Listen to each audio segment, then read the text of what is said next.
Hi, sixth grade. So I gave you guys a pretty short lesson this week, mainly because it's like 11 p.m. on Sunday, because I got a late start and I'm a little tired, but also because um, I feel weird reading books to 12-year-olds, 11 and 12-year-olds, like longer books. So think of this more of like an essay. So this guy is Igor Stravinsky, and the subtitle says Standing on His Head.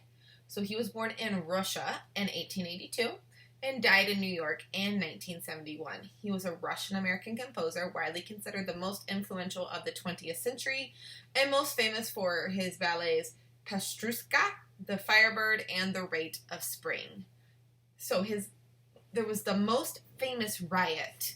Yes, riot, like Ferguson riot in classical music history that took place on May 29th, 1913 at the Paris premiere of The Rite of Spring. Half of the people stood up and cheered, and the other half screamed till their faces turned purple. Not joking. Police arrived to break up fights, and hardly a note of the music could even be heard. So this was a piece of music that caused people to act like animals. Igor Stravinsky, who had written the music, left the theater and took a taxi to the park and said, "I have never again been that angry." The most wonderful event of the year to Stravinsky when he was a child was the coming of spring, the violent Russian spring that seemed to begin in an hour and was like the whole earth was crackling. Excuse me. So remember, Russia, because it's in the northern hemisphere, like up by Alaska. Remember, Alaska is closer to Russia than it actually is to us. Very cold, and when spring comes, it's rather abrupt. Otherwise, said Stravinsky, I do not like to remember my childhood, so the only thing he liked to remember was spring coming.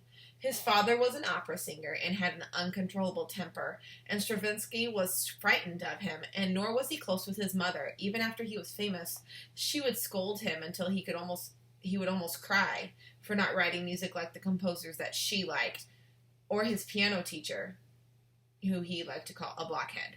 So, Stravinsky had a rough life as a kid. Like, his dad had an uncontrollable temper. It doesn't say whether it was caused by alcohol or anything like that. Just he got angry really easily. And his mom, even when Stravinsky was super like successful, was like, well, why can't you write music like Beethoven? I don't know who she liked. We're just gonna actually, it was probably someone wrote Russian, like, why can't you write music like Tchaikovsky or something like that. Stravinsky saw Tchaikovsky's The Sleeping Beauty, probably was, at the age of 8, and started piano lessons. Sorry, guys, there's not as many pictures, so you just got to listen to me. He was soon spending 6 nights a week at the theater, and later his parents insisted he go to law school, but encouragement from his music teacher gave Stravinsky the idea of leaving law for music. Sounds familiar. That seems to happen a lot. Stravinsky was one of the very few composers who reached success overnight. In his case with The Firebird, it was a ballet based on old Russian legends. And after The Rite of Spring, which some say changed the whole course of music, he was world famous for the rest of his life. He developed a large self-confidence and a large ego. To amuse himself, he kept a file of pictures of conductors in ridiculous poses. You should totally type in ridiculous conductors and look at the images on Google, because you'll see people that love it. It's really great.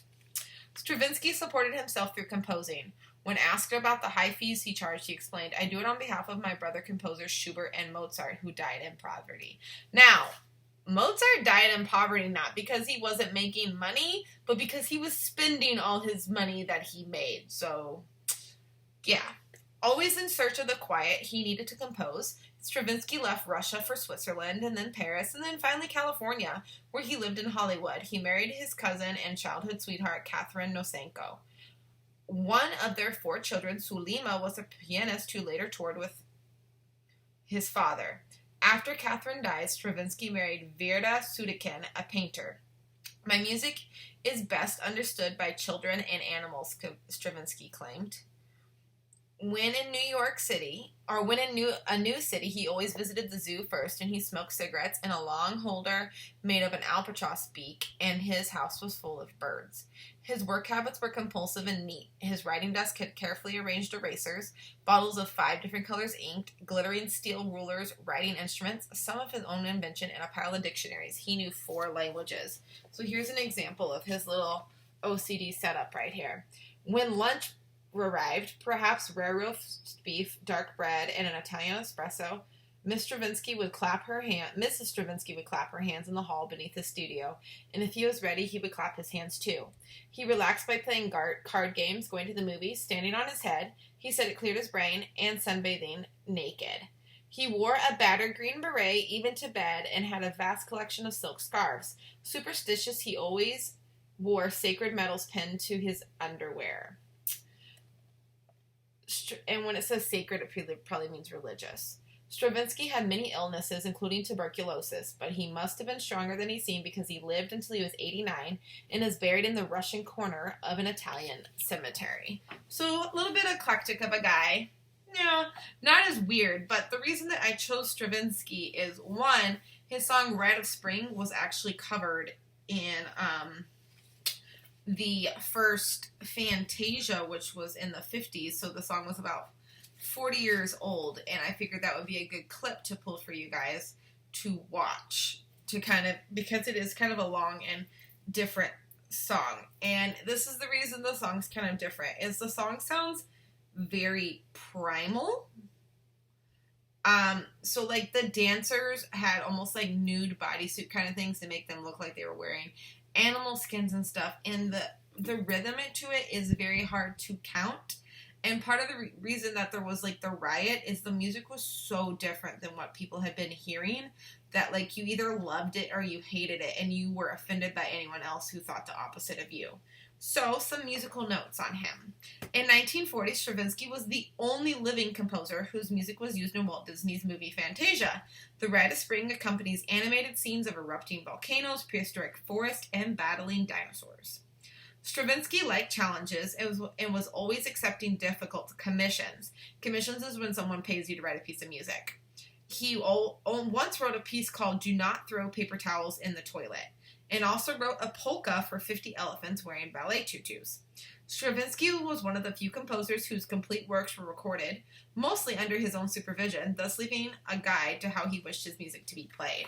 So the reason that is so important is when music is being written by composers who are already dead, you're kind of just guessing based off notes that were written in the music, or maybe letters between people, how he or she actually wanted the music written. But because all of his stuff was recorded under his guidance, those original recordings are exactly how he wanted it. So I have 2 assignments for you. One of these I kind of just came up with on the fly. So I want you to type in like ridiculous posed conductors or funny looking conductors or ridiculous conductors, and I want you to find a picture you like and make a meme.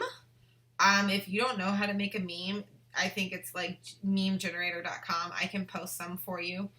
But yeah, so that would be like super, super awesome, because I could use some memes in my life right now, and I will make a topic for you. I'm also tomorrow going to post the playlist from the couple people that sent in the music like they were supposed to for their points. It's a pretty good playlist. I want to give a shout out to Destiny and to Dallas because they did most of the work on that playlist. Also, the second part of your assignment is I'm going to post 2 songs. One of them is the original and one of them is a cover, and I just want you to compare and contrast them. Shouldn't take you long.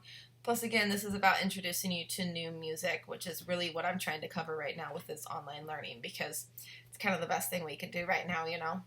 All right, so make sure you do that compare and contrasting of the 2 songs. I will post on there that they need compare and contrasted. Secondly, please send me a meme if you would like to, because that's an optional thing that is super fun. And thirdly, thank you to those of you who have been participating in the Classical Music Madness. We had 97 people participate in the last one, which is really cool. There was a bracket section due today. I haven't looked to see how many there was in it, but I'm super excited to see it. All right, bye guys. See you next week.